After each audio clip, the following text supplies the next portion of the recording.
The flipping jig. Let's talk about it.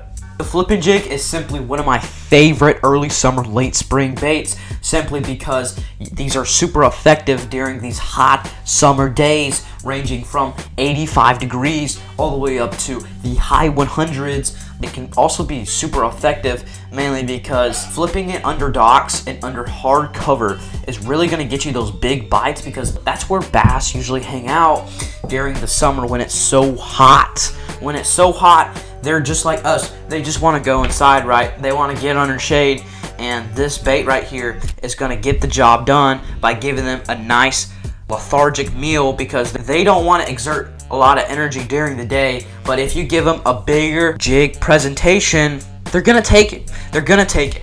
9 times out of 10, they're going to take it. And you need to match the color of your jig with the water clarity.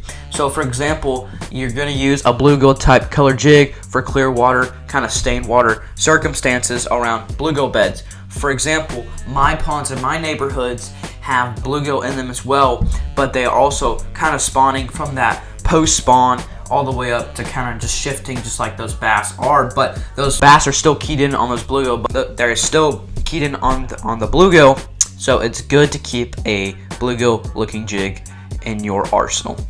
The next thing is that if you're fishing a muddier stained water, you're going to want to use black and blue. This simply works because if you fish this in the same water, it's practically going to be invisible to those fish. But if you fish this in that stain of water, it's going to create a dark shadow or a dark outline, really keying those fish on that jig. You're going to want to focus these around deep docks and deep wood laydowns as well, maybe some brush piles, but really you're going to want to cover some shaded areas, a lot of structure to where those fish always hang out during those summer times as well. But definitely you guys should 100% have these in your arsenal. But that is the flipping jig.